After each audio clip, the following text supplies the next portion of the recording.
Good morning to one and all. Today, my name is Director Y. Sitaramaro and Associate Professor, Department of Mechanical Engineering in Gayatri Vidya Parishad College of Engineering, Autonomous, Visakhapatnam. Today, I will discuss the subject of the design of machine elements, which we come across in the module 1.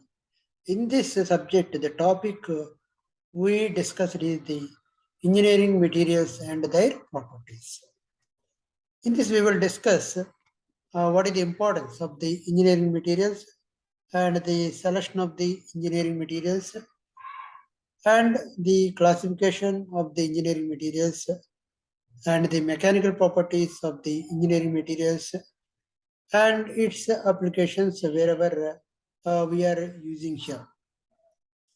So coming to the engineering materials, so firstly you will see what is the importance of the engineering materials here. If any component is failed, the material is not withstanding its strength or it satisfying its properties, obviously the material will fail here. So, in that case, the knowledge of materials and its properties, depending upon the type of application, the properties will be different. Sometimes where we need the strength of the component is required. Sometimes we need the fatigue is required for our application. Sometimes the creep is required for our application in the manufacturing of the gas turbines here. So depending upon the type of application, we have the knowledge of materials, means what is the composition of the material or the alloy which we want to use a particular application. These we must know it here. And the second one is the material conditions should be suitable for the conditions of operation. Sometimes the material should be able to suitable for concept if it is summer, sometimes very hot. So in the heating, it may take some kind of the coefficient of thermal expansion may be very high depending upon the type of season.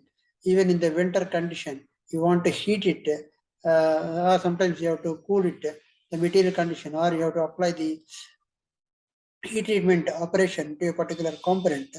It will take a lot of time depending upon the type of condition, material condition, and the operational conditions also. All the material should be in a position to operate it very well. Sometimes if the material to be wet, it should need some kind of hot required.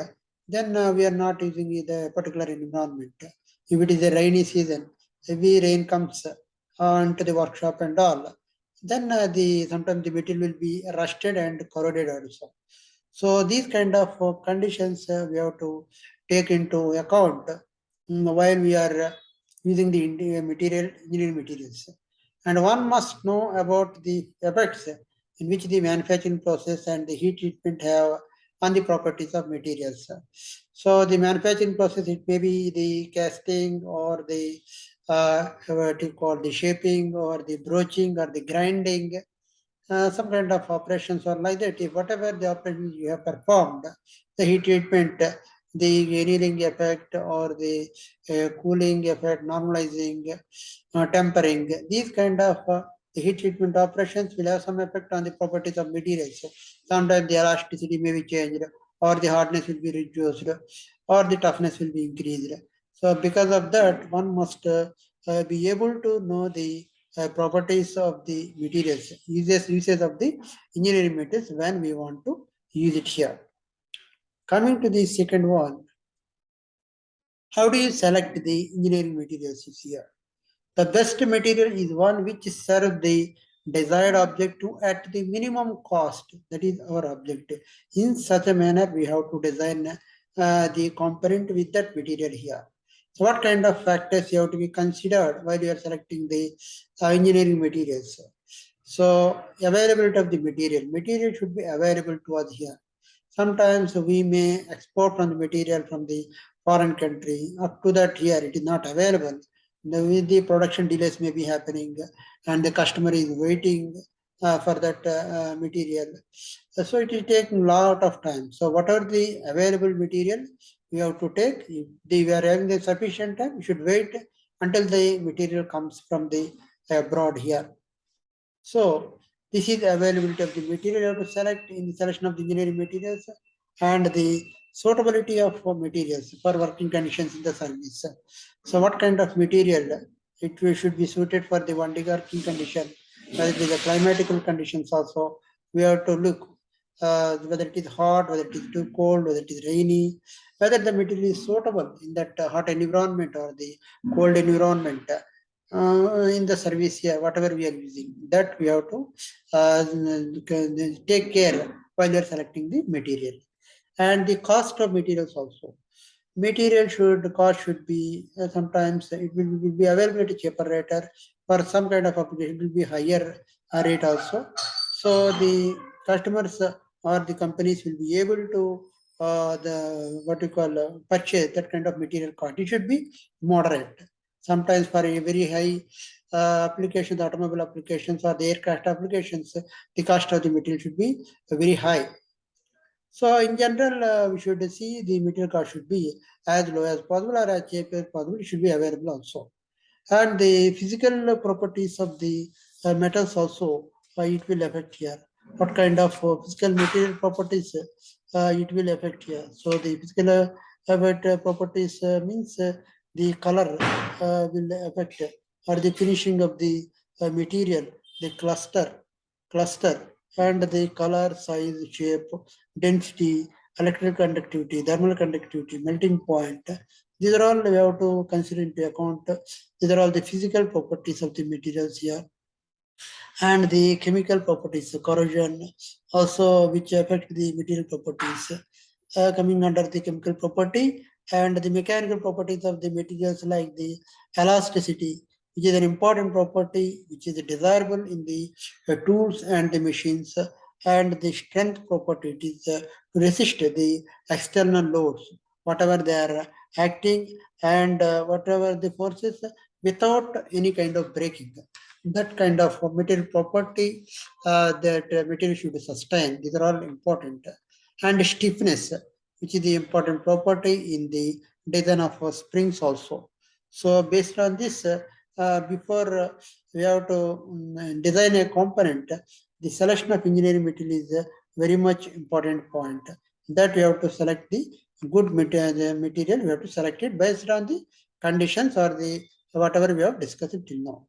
And the next one is the classification of the engineering materials. How do you classify it here? Basically, the engineering materials are classified into two types, the metals and the non-metals. Metals again further classified into the ferrous materials and the metals and the non-ferrous metals. Ferrous metals means which it contains the iron, non-ferrous which it contains do not having any kind of iron. So the iron metals again we are classifying as the wrought iron, carbon steels, yellow steels, cast irons. These are all depending upon the percentage of the carbon. These ferrous metals or irons and steels are classified. And the non-ferrous metals like the aluminum, copper, lead, silver, tin, and the zinc. And again, the non-metals again classified into the polymers in the ceramics, see thermosetting polymers and thermoplastic polymers. Again, the thermosetting polymers are classified into phenol foam, aldehyde, and polyester, epoxy resins. Again, the thermoplastics, PVC, polyethylene, acrylic resins. These are all used in the composite materials we are using in the fabrication of composite. We are using these kind of the polymer composites we are using. Okay, and the next coming to the non-metals, again you have a sub-classification of the ceramics. These we are used in the refractories, abrasives, gloss, cement, concrete. These are all coming under the ceramics part. This is the important classification of the engineering materials, which are very much important in the design of the engineering materials. And now, what are the mechanical properties of the materials? If you see the material properties, stiffness, elasticity, plasticity, ductility, brittleness, malleability, toughness, hardness, creep, and the fatigue. Now, what do you mean by the stiffness? This stiffness is the ability of the material to resist deformation under the action of loads. So what does it mean here? Material should not change its shape when you have applied the load. Even the shape should not be changed. It should be as stiff as possible when you are handling that equipment, any machinery. So increasing load gives the deflection of the small amount sometimes here. So this property mainly used in the design of springs we are using. And coming to the elasticity, it is the property by which a material changes its shape when its load is applied and will regain its original shape when the load is removed. So elasticity property, if you see the rubber which is having the lot of elasticity, this property is mainly used in the design of machine tools we are using here. This elastic property is required. It is an essential property which you are using in the design of any kind of mechanical machinery here. Lathe machines or shaping machines, grinding any machines, you have to install that machine must have the equipment must have the elasticity property that it obeys here. And this is measured by a term called the Young's modulus. Elasticity is measured by a term called the Young's modulus, which is indicated by letter capital E. And the units of the Young's modulus are the Newton per mm square. And coming to the next property, the plasticity. So it is a property by which a material is not able to regain its original shape when the load is removed. That is, that it undergoes the permanent deformation. Materials used in machines are never allowed to behave in a plastic manner.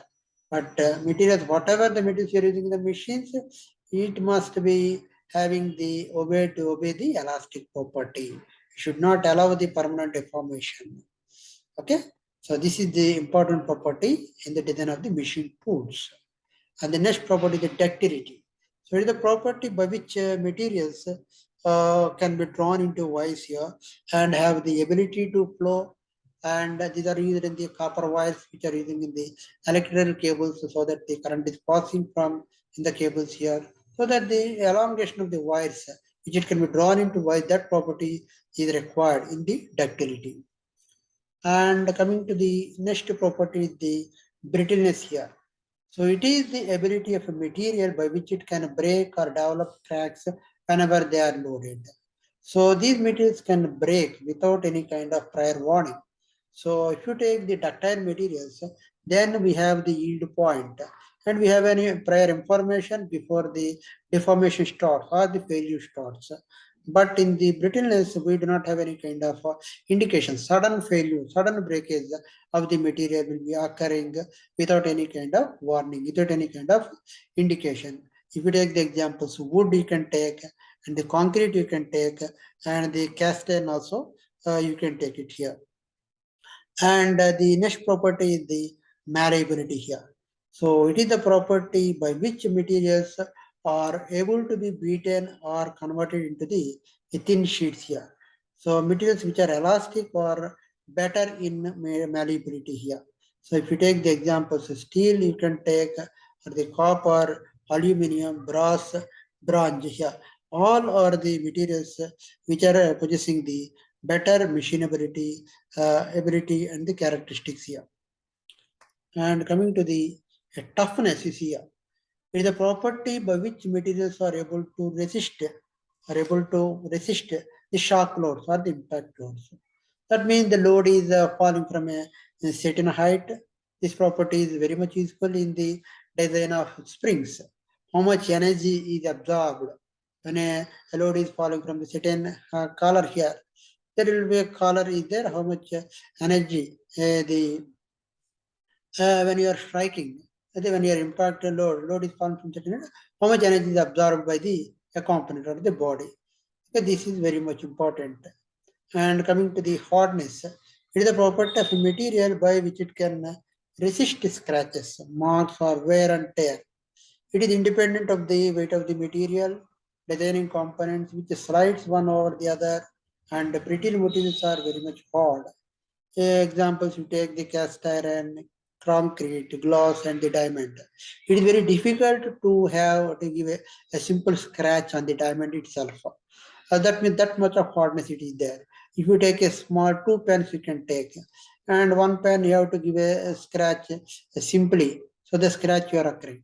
But some other pen you have the even you have to give the lot of effort that you are applying, and then still you in order to get a small scratch. Then the scratch, whenever you are getting on a pen, immediately the scratch you got, that means that pen is lesser hardness of that pen. Even you apply a lot of force, still you are not getting the scratch. That means that pen is having the that material is having a lot of hardness. In that way, we can differentiate the hardness of the materials. There is an example here: cast iron, concrete, glass, and the diamonds are the examples here. And now, coming to the next is here the creep. It is the ability of the material to resist the high or extremely high temperatures. These are the properties which are conducting at the high temperatures. Application, high amount of temperature stresses are developed. Examples, you take the ice engines, you can take, or the boilers we can take, or the steam turbines you can take, or in the furnaces. For everywhere, the high temperatures are produced in the boilers, in the steam turbines, and the furnaces here. So, these are mainly occurred at the elevated temperatures under constant stress. When a material is subjected to the constant stress, these kind of a property we are noticing in the components here. And coming to the fatigue here, it is the property of the material to resist a repeatable and the fluctuating loads. That is in the IC engines. Here the components are subjected to repeated loads here. That means component is subjected to the tensile. When it is subjected to loading, the repetitive stresses are occurring on the bottommost of the component and the topmost part of the component here. When the outermost part of the subject part, when it is rotating, when the loading is taking place, it is rotating, it is subjected to the compressive stresses, and the inner portion is subjected to the tensile stresses. All the tensile and the compressive stresses are repeatedly occurring until the failure occurs. So the fatigue failure is very much important, and it is occurring at the elevated temperatures. So the fundamental difference between the creep and the fatigue is creep is occurring at the high temperatures, and the fatigue is occurring at the ambient temperatures. This is the difference one has to notice in the difference between the creep and the fatigue. This fatigue is occurring in the IC engines of the connecting rod and the crankshafts and the command follower of the mechanisms, piston and the cylinder of a mechanism. These are all occurring. You see, even in the gears also, a fatigue is occurs. Bearing also, the fatigue is occurring. These are the various examples in occurring the fatigue of the mechanical component. And coming to the ferrous materials, you see here this steel is an alloy of the iron and carbon with carbon content up to the maximum of the 1.5%. And the carbon occurs in the form of the iron carbide because of its ability to increase the hardness and the strength of the steel. Carbon steels, the importance of the carbon steels is that it gives the shining ability, that gives the strength it will give, and based on the different percentage of the carbon, okay, these are classified as the dead mild steel up to 0.15%, low carbon steel 0.45 to 0.8%, and the high carbon steel 0.8 to 1.5%. Depending upon the type of application, we have to select the type of steel, and we have to design the component by using the proper manufacturing process. Okay, thank you.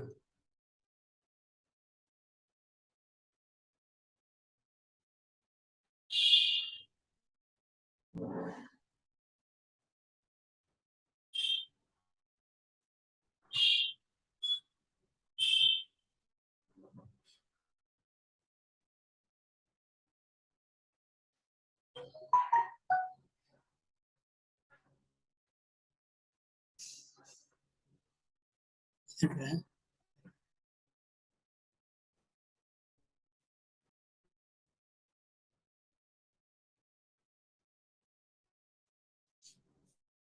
अच्छा